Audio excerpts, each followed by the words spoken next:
السلام علیکم ورحمۃ اللہ وبرکاتہ۔ ان الحمد للہ نحمده ونستعینه ونستغفره ونعوذ باللہ من شرور انفسنا ومن سیئات اعمالنا من يهده الله فلا مضل له ومن يضلل فلا هادي له وأشهد أن لا إله إلا الله وحده لا شريك له وأشهد أن محمدًا عبده ورسوله صلى الله عليه وسلم۔ أعوذ بالله من الشيطان الرجيم، بسم الله الرحمن الرحيم۔ يا أيها الذين آمنوا اتقوا الله حق تقاته ولا تموتن إلا وأنتم مسلمون۔ يا أيها الناس اتقوا ربكم الذي خلقكم من نفس واحدة وخلق منها زوجها وبث منهما رجالا كثيرا ونساء واتقوا الله الذي تساءلون به والأرحام إن الله كان عليكم رقيبا۔ يا أيها الذين آمنوا اتقوا الله وقولوا قولا سديدا يصلح لكم أعمالكم ويغفر لكم ذنوبكم ومن يطع الله ورسوله فقد فاز فوزا عظيما۔ أما بعد فإن خير الحديث كتاب الله وخير الهدي هدي محمد صلى الله عليه وسلم وشر الأمور محدثاتها وكل محدثة بدعة وكل بدعة ضلالة وكل ضلالة في النار۔ اللهم صل على محمد وعلى آل محمد كما صليت على إبراهيم وعلى آل إبراهيم إنك حميد مجيد۔ اللهم بارك على محمد وعلى آل محمد كما باركت على إبراهيم وعلى آل إبراهيم إنك حميد مجيد۔ يقول الله سبحانه وتعالى في القرآن المجيد، أعوذ بالله من الشيطان الرجيم، بسم الله الرحمن الرحيم۔ يا أيها المدثر قم فأنذر وربك فكبر وثيابك فطهر والرجز فاهجر۔ تمام قسم کی تعریفات، تسبیحات، تکبیرات اللہ رب العزت کی ذات اقدس، مقدس، مطہر کے لیے، اور بے شمار لا تعداد درود و سلام محمد مصطفیٰ صلی اللہ علیہ وسلم کی ذات مطہرہ پر۔ مختصر حمد و ثنا کے بعد عزیز ساتھیوں، بزرگوں، بھائیوں اور پردہ نشین ماں اور بہنوں، ہمارا سیرت النبی صلی اللہ علیہ وسلم کے حوالے سے جو سلسلہ چل رہا ہے، تو ہماری بات یہاں تک پہنچی تھی کہ نبی صلی اللہ علیہ وسلم پر جب پہلی وحی نازل ہوئی تو اس کے بعد کچھ عرصہ کے لیے تقریباً 10 دن یا کم و بیش وہ وحی کا سلسلہ بند ہو گیا، اور اس کے درمیان جو آپ کے ساتھ حالت پیش آئی، واقعات پیش آئے، تو وہ میں نے آپ کے سامنے ذکر کیے تھے۔ یہ وحی بند اس لیے ہوئی، جو حکمت بیان کی جاتی ہے وہ یہ ہے کہ اللہ کے رسول صلی اللہ علیہ وسلم کے اندر دوبارہ اس واقعے کا شوق پیدا ہو جائے، یا پھر جو ذمہ داری آپ کو ملنے والی ہے آپ اس کے لیے اپنے آپ کو تیار کر لیں۔ تو الغرض اللہ کے رسول صلی اللہ علیہ وسلم پر چند دن کے لیے وہ وحی کی بندش ہو گئی، تو اس کے بعد دوبارہ اللہ کے رسول صلی اللہ علیہ وسلم کے پاس جبریل علیہ السلام تشریف لاتے ہیں اور دوبارہ وحی کا سلسلہ وہ جاری ہوتا ہے۔ یہ صحیح بخاری کے اندر اور صحیح مسلم کے اندر بھی یہ واقعہ موجود ہے کہ جابر بن عبداللہ رضی اللہ تعالیٰ عنہ بیان کرتے ہیں کہ جب یہ سلسلہ بند ہو گیا تو پھر اس کے بعد جب دوبارہ وحی نازل ہوئی تو اس کے بارے میں رسول اللہ صلی اللہ علیہ وسلم نے بیان فرمایا کہ میں چلا جا رہا تھا تو رستے میں مجھے وہی فرشتہ نظر آیا کہ جو مجھے غار حرا کے اندر ملا تھا۔ تو نبی صلی اللہ علیہ وسلم پریشانی کی حالت میں زمین پر بیٹھ جاتے ہیں اور پھر واپس اپنے گھر تشریف لاتے ہیں اور کہتے ہیں زملونی زملونی کہ مجھے کوئی چادر اڑا دو، تو پھر یہاں سے باقاعدہ دوبارہ وحی کا سلسلہ وہ شروع ہوتا ہے، اور جو اللہ کے رسول صلی اللہ علیہ وسلم کو مشن ملتا ہے اس مشن کی ابتدا اور آغاز ہوتا ہے۔ اور عزیز ساتھیو، یہ بات یاد رکھیں کہ نبی صلی اللہ علیہ وسلم کو ایک بہت بڑا مشن دیا گیا تھا، اور حقیقت بات یہ ہے کہ نبی صلی اللہ علیہ وسلم نے جو نبوت کی 23 سالہ زندگی ہے، شب روز ایک کر کے آپ نے اس مشن کو مکمل کیا، اس مشن کو تکمیل تک پہنچایا، اور ایسا آسان طریقے سے اس مشن کو مکمل کیا کہ مسلمان تو مسلمان، جو غیر مسلم مورخین، تاریخ دان، مؤلفین، وہ بھی یہ بات لکھنے پر مجبور ہو گئے کہ واقعی نبی صلی اللہ علیہ وسلم نے اپنے مشن کو مکمل کیا۔ بلکہ آپ نے کئی دفعہ سنا ہوگا کہ ایک عیسائی مؤلف، اس نے 100 کامیاب ترین شخصیات، اربوں سال کی جو تاریخ تھی، اس کو دیکھ کر 100 کامیاب ترین شخصیات کا تجزیہ لکھا کہ یہ 100 کامیاب ترین شخصیات ہیں کہ جن کو بندہ سامنے رکھ کے اپنی زندگی کے اندر تبدیلی لا سکتا ہے اور اپنے مشن کو مکمل کر سکتا ہے اور بندہ کامیاب ہو سکتا ہے۔ اور ہمارے لیے یہ باعث فخر بھی ہے، اور ہم حیران بھی ہوں گے کہ وہ انگریز تھا، وہ غیر مسلم تھا، عیسائی تھا، تو وہ سب سے پہلے جس شخصیت کا نام لکھنے پر مجبور ہوا وہ ہمارے نبی محمد صلی اللہ علیہ وسلم۔ تو یہ نبی صلی اللہ علیہ وسلم کی اپنے مشن کے ساتھ لگاؤ، اپنے مشن کے ساتھ وفاداری،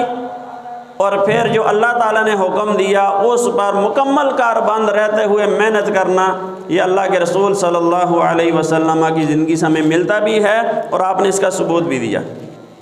اچھا، جب آپ نے کہا بھئی مجھے کوئی چادر اڑا دو، مجھے کوئی کمبل دے دو، ظاہر ہے بس جب بندہ کسی پریشانی کی حالت میں ہوتا ہے، بندہ چاہتا ہے کوئی تھوڑی دیر آرام کر لوں، مجھے آرام چاہیے، یا بندہ ریسٹ کرنا چاہتا ہے۔ لیکن دیکھیں اللہ تعالیٰ نے جن لوگوں کو مشن دیا تو پھر ساتھ حکم بھی دیا کہ یا ایھا المدثر، اے چادر کے اندر لپٹنے والے، اپنے اوپر چادر کرنے والے، اب سونے کا، آرام کرنے کا، ریسٹ کرنے کا ٹائم نہیں ہے، قم فانذر، کھڑے ہو جائیے اور لوگوں کو ڈرائیے۔ سب سے پہلے مشن کے لیے کھڑا ہونا پڑتا ہے، اپنے اندر ہمت پیدا کرنی پڑتی ہے، اپنے اندر جوش اور ولولہ پیدا کرنا پڑتا ہے، اور پھر سب سے بڑی بات کہ آرام کو، سکون کو، چین کو وہ چھوڑنا پڑتا ہے۔ اور یہ اللہ کے رسول صلی اللہ علیہ وسلم کی زندگی سے ہمیں ہر موقع پر ہمیں یہ بات ملتی ہے۔ اچھا دیکھیں، پھر اللہ کے رسول صلی اللہ علیہ وسلم ایسا کھڑے ہوئے کہ وہ آپ نے کئی واقعات سنے ہوں گے، ہم سنتے ہیں، سناتے ہیں۔ عزیز ساتھیوں، ان پر عمل کرنا یہ اصل بات ہے اور مشکل کام ہے۔ بہت سارے واقعات صحابہ کرام نے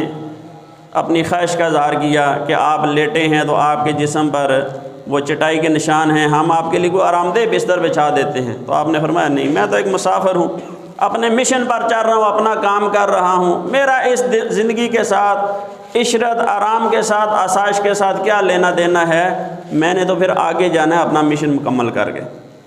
تو اللہ تعالیٰ نے جب حکم دیا کہ قم، کھڑے ہو جائیے، فانذر، تو ان لوگوں کو ڈرائیے۔ اچھا دیکھیں، ہمارے بہت سارے لوگ یہ بات کہتے ہیں کہ دیکھو جی، ہمیں کوئی ایسی باتیں نہیں کرنی چاہیے، لوگوں کو ڈرانے والی باتیں نہیں کرنی چاہیے، بس وہ پیار محبت والی، ترغیب والی باتیں ضرور کرنی چاہیے، یہ ڈرانے والی باتیں اور یہ جہنم اور یہ فلاں عذاب، اس طرح کی باتیں ہمیں لوگوں کے ساتھ نہیں کرنی چاہیے۔ لیکن عزیز ساتھی، یہ بات یاد رکھیں کہ اللہ تعالیٰ نے کہا بھائی کھڑے ہو، اور کھڑے ہونے کے بعد جو سب سے پہلا کام کرنا ہے وہ لوگوں کو ڈرانا ہے۔ اور یہ بات یاد رکھیں کہ بندہ جو بھی برا کام کر رہا ہوتا ہے، جب تک وہ اپنے انجام سے، برے انجام سے ڈرتا نہیں ہے، اس وقت تک اس کو چھوڑتا نہیں ہے۔ جب تک وہ اس کو برا سمجھتا ہی نہیں ہے، اس کو یہی نہیں پتا کہ جب میں یہ کام کروں گا تو اس کا مجھے نقصان ہوگا، تو وہ اس کام کو چھوڑے گا کیسے۔ تو اللہ تعالیٰ نے حکم دیا بھئی کھڑے ہو جائیے اور لوگوں کو ڈرائیے۔ وَرَبَّكَ فَكَبِّرْ، جب دعوت دینی ہے، دعوت کے میدان میں نکلو گے، لوگوں کو ڈراؤ گے، تو بہت بڑے بڑے مسائل تمہارے سامنے آئیں گے، بڑی بڑی شخصیات، بڑے بڑے عہدیدار تمہارے سامنے آئیں گے، لیکن یہ ذہن میں رکھنا ہے وَرَبَّكَ فَكَبِّرْ، بڑائی اپنے رب کی بیان کرنی ہے۔ جس رب کے مشن پر تم نکلے ہو، جس رب کی دعوت تم لوگوں کو دینے کے لیے نکلے ہو، بڑائی اس رب کی ہی اپنے سامنے رکھنی ہے۔ یہ نہیں کہ کوئی بڑا عہدیدار، کوئی بڑا افسر، کوئی بڑا سردار تمہارے سامنے آ جائے تو اس کو خوش کرنے کے لیے، اس کو راضی کرنے کے لیے بس ٹھیک ہے تھوڑی ڈنڈی بھی مار جو، یہ کام نہیں ہے۔ وَرَبَّكَ فَكَبِّرْ، اپنے رب کو بڑا سمجھنا ہے، جس کے سامنے بھی بڑائی بیان کرنی ہے وہ اپنے رب کی بیان کرنی ہے، کسی اور کو اللہ کے مقابلے میں بڑا نہیں سمجھنا۔ وَثِيَابَكَ فَطَهِّرْ، اور پھر آگے تربیت بھی کی کہ اپنے کپڑوں کو پاک صاف رکھنا ہے۔ داعی لوگ، دعوت دینے والے لوگ اور لوگوں کی اصلاح کرنے والے لوگ، اور خصوصاً کسی مشن سے جڑے لوگ، ان کے لیے ضروری ہے کہ ان کا ظاہر بھی پاک صاف ہو اور ان کا باطن، ان کے اعمال، ان کے شب و روز، ان کا لوگوں کے ساتھ میل جول، ان کے لوگوں کے ساتھ معاملات، وہ بھی پاک صاف ہونے چاہیے۔ یہ اللہ کے رسول صلی اللہ علیہ وسلم کی سیرت سے ہمیں مل رہا ہے، اور سیرت سے بھی اس طرح مل رہا ہے کہ اللہ تعالیٰ حکم دے رہا ہے کہ وَثِيَابَكَ فَطَهِّرْ، اے پیارے نبی صلی اللہ علیہ وسلم، آپ کو جو مشن دیا جا رہا ہے، آپ کو جو منہج، جو رستہ دیا جا رہا ہے، اس کے لیے ضروری ہے کہ آپ کا ظاہر بھی صاف ستھرا ہو، آپ کا باطن بھی صاف ستھرا ہو۔ وَالرُّجْزَ فَاهْجُرْ، اور جتنی بھی پلیدگی ہے، وہ چاہے عقیدے کی ہو، چاہے وہ اعمال کی ہو، چاہے وہ معاملات کی ہو، فَاهْجُرْ، اس کو چھوڑ دینا ہے۔ عزیز ساتھیو، اس میں ہمارے لیے ایک سمجھنے کی بات ہے۔ اللہ کے رسول صلی اللہ علیہ وسلم کی سیرت میں نے شروع سے، بچپن سے آپ کے سامنے بیان کی کہ آپ نے نبوت ملنے سے پہلے زندگی کس طرح گزاری۔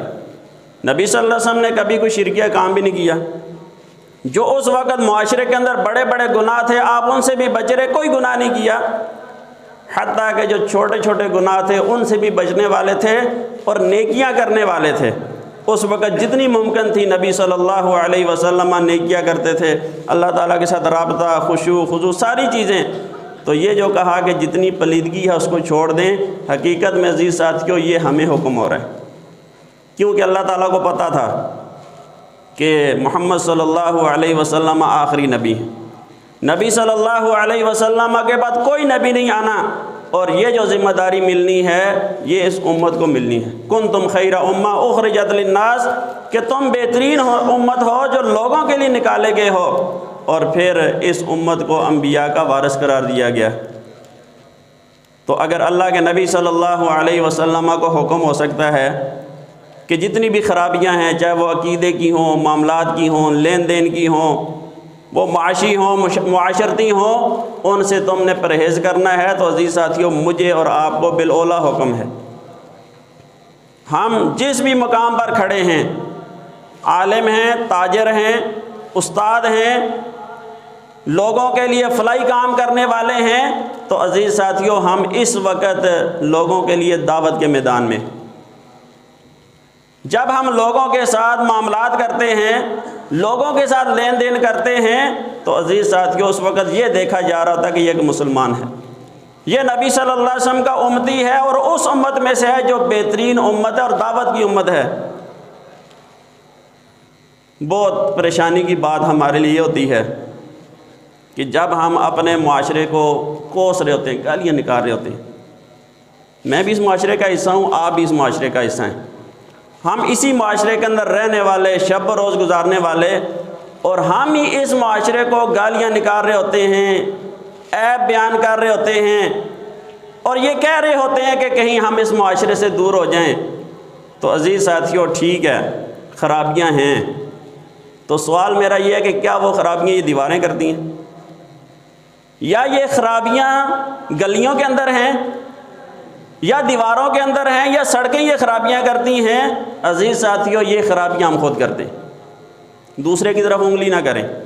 اپنے آپ سے شروع کریں کہ یہ جو خرابیاں ہیں یہ میرے اندر موجود ہیں۔ جب ہم کہتے ہیں نا اس کے اندر ہیں، وہ یہ کرتا ہے وہ یہ کرتا ہے، پھر اپنی اصلاح نہیں ہو سکتی۔ جب ہم یہ کہیں گے کہ عقیدے کی خرابی ہمارے اندر ہے، جب ہم یہ کہیں گے کہ ہمارے معاملات آپس میں خراب ہے، ہم لین دین میں فراڈ کرتے ہیں، دھوکہ کرتے ہیں، ہم تجارت کے اندر ملاوٹ کرتے ہیں، اور ہم اپنے معاشرے کو بہتر کرنے کی کوشش نہیں کرتے، تو پھر ہم اپنی اصلاح کر سکیں گے۔ تو عزیز ساتھیو، اس آیت سے میرے اور آپ کے لیے درس ہے کہ اگر ہم چاہتے ہیں کہ اللہ کے رسول صلی اللہ علیہ وسلم کا مشن کامیاب ہو، ہمارا اس مشن کے اندر کوئی حصہ ہو، اور پھر بہترین بات یہ کہ ہم اپنی زندگی کے اندر اور آخرت کے اندر کامیاب ہو جائیں، تو وَالرُّجْزَ فَاهْجُرْ، تو ہمیں جتنی بھی پلیدگی ہے، جتنی بھی گندگی ہے، وہ کسی چیز کے ساتھ بھی تعلق رہتی ہو، ہمیں اس کو چھوڑنا پڑے گا۔ اور پھر عزیز ساتھیو، جب اللہ کے رسول صلی اللہ علیہ وسلم کو یہ حکم دے دیا گیا اور مشن مل گیا، مشن اللہ کے رسول صلی اللہ علیہ وسلم کو کیا دیا گیا تھا کہ هُوَ الَّذِي أَرْسَلَ رَسُولَهُ بِالْهُدَى وَدِينِ الْحَقِّ لِيُظْهِرَهُ عَلَى الدِّينِ كُلِّهِ، کہ اللہ کے رسول صلی اللہ علیہ وسلم کو مشن یہ دیا گیا کہ لِيُظْهِرَهُ عَلَى الدِّينِ كُلِّهِ، کہ یہ جو دین حق ملا ہے اس کو پوری دنیا پر جتنے بھی باطل ادیان ہیں ان پر غالب کرنا ہے۔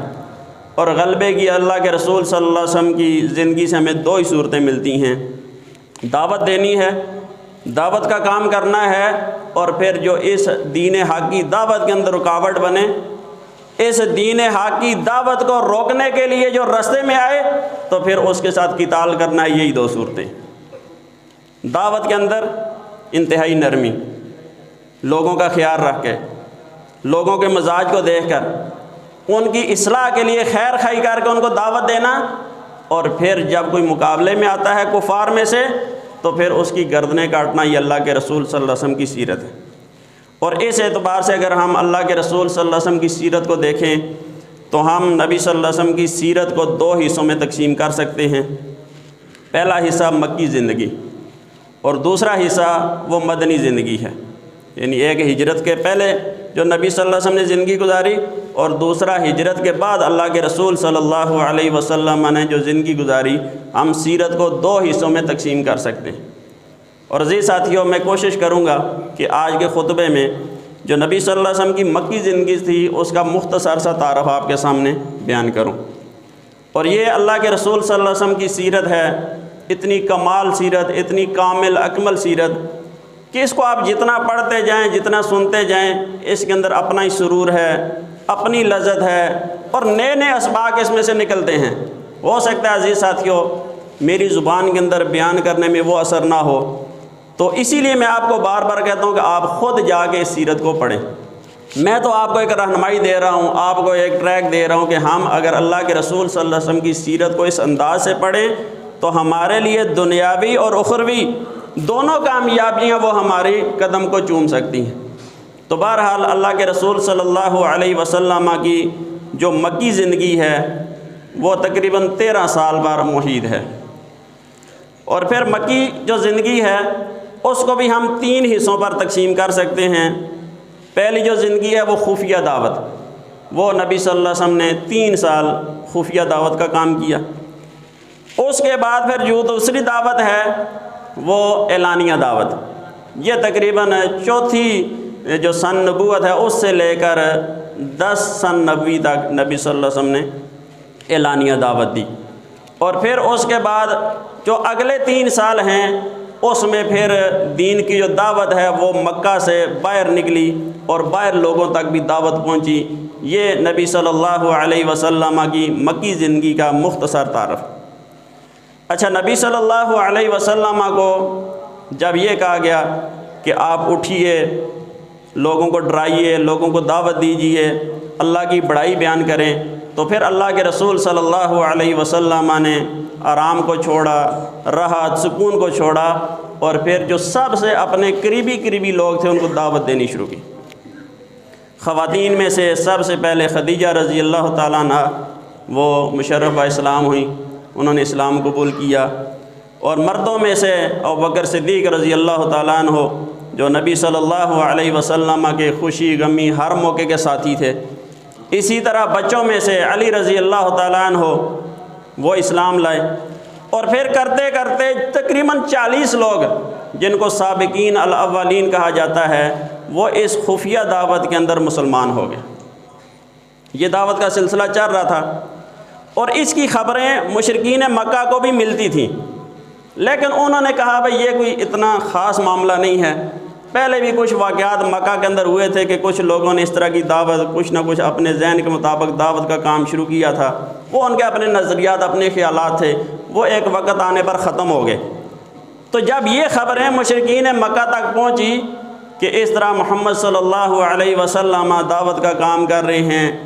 وہ شرک کے مقابلے میں ایک نئی دعوت ہے، وہ معبودان باطلہ کے خلاف دعوت ہے، وہ فلاں دعوت، تو انہوں نے اس کو کوئی اتنا خاص محسوس نہیں کیا۔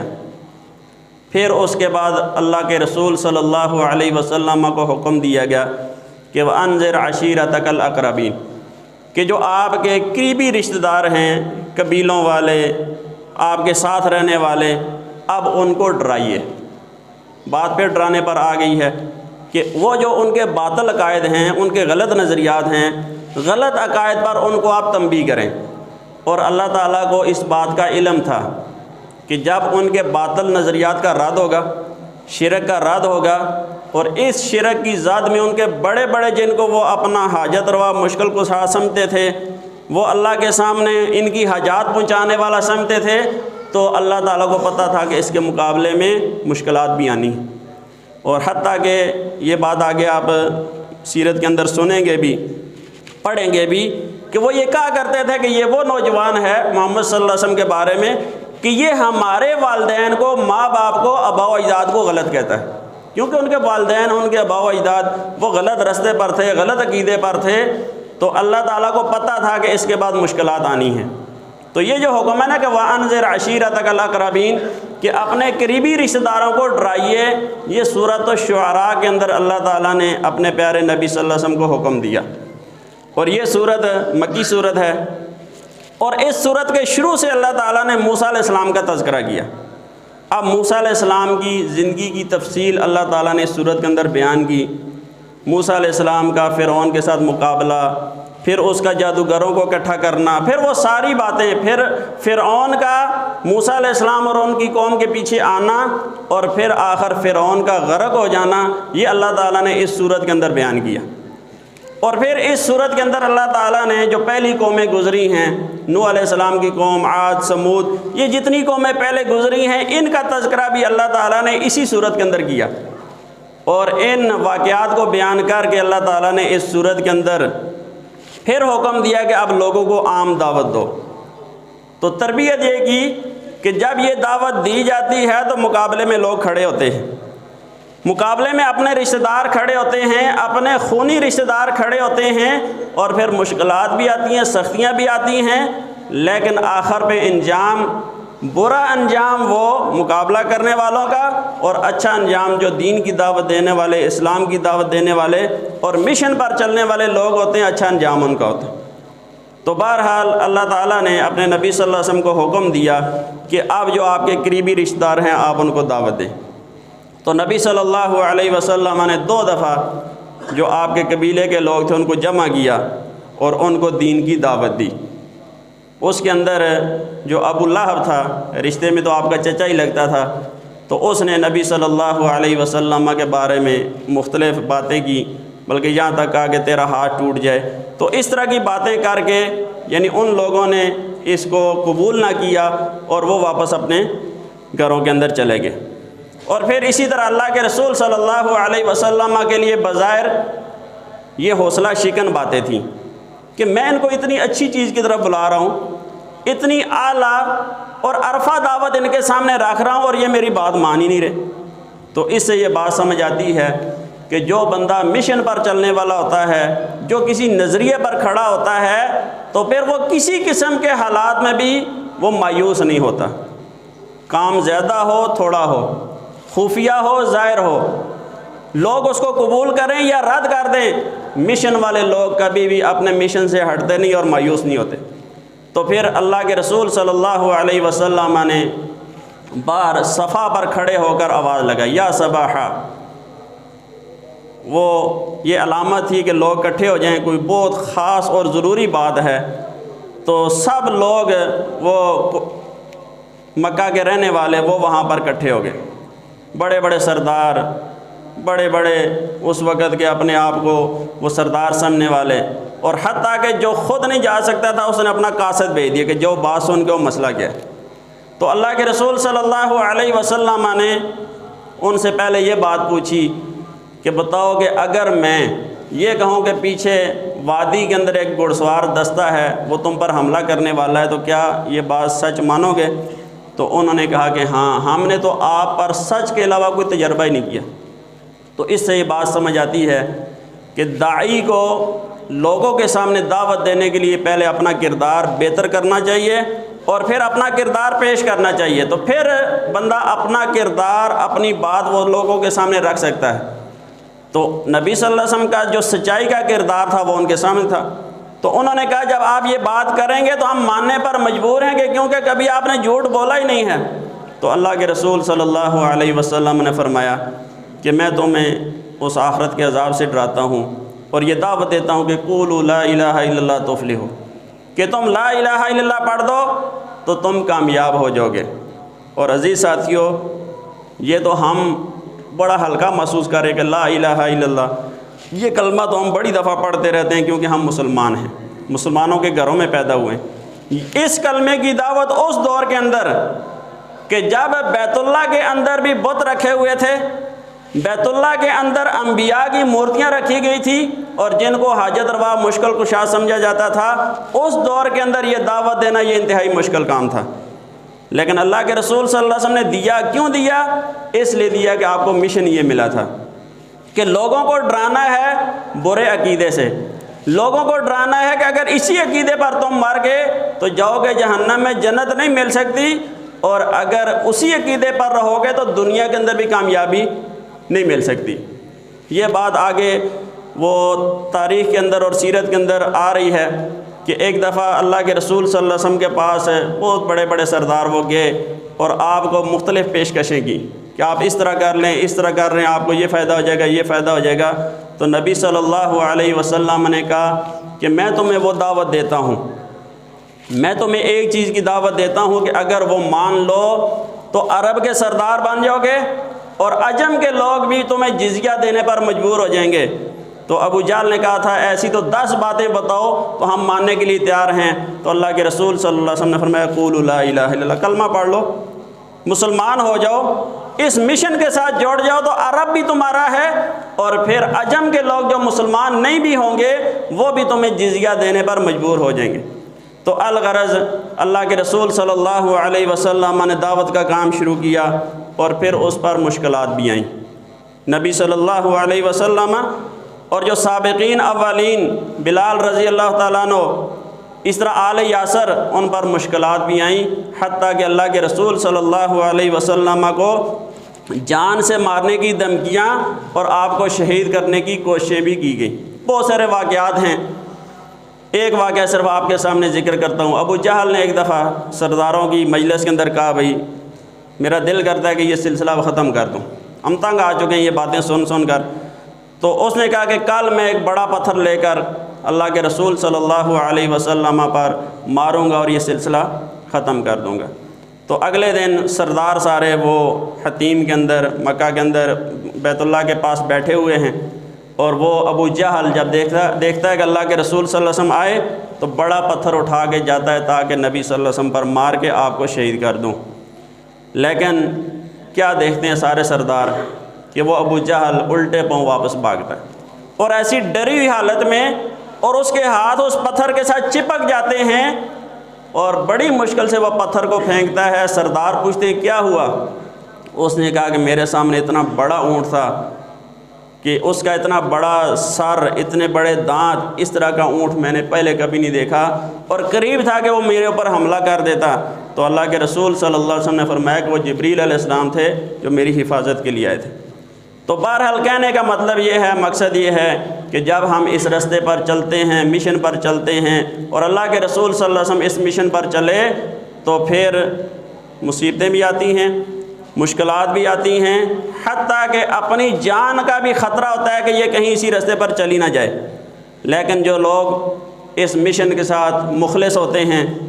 اس مشن کے ساتھ اخلاص کے ساتھ چلتے ہیں، تو ان کو کوئی فکر نہیں ہوتی کہ ہماری جان اس مشن پر چلی جائے، ہماری جان ختم ہو جائے، کوئی پرواہ نہیں ہوتی، ان کو پرواہ ہوتی ہے تو اس مشن کی ہوتی ہے، جس طرح اللہ کے رسول صلی اللہ علیہ وسلم نے اس مشن کی پرواہ کی، اپنی جان کی پرواہ نہیں کی۔ اللہ تعالیٰ سے دعا کہ ہمیں اپنے پیارے نبی صلی اللہ علیہ وسلم کی سیرت کو پڑھنے، سننے اور پھر اس کو سمجھنے اور اپنی زندگی بھی اس سیرت کے مطابق گزارنے کی توفیق عطا فرمائے۔ وما علیہ الا البلاغ۔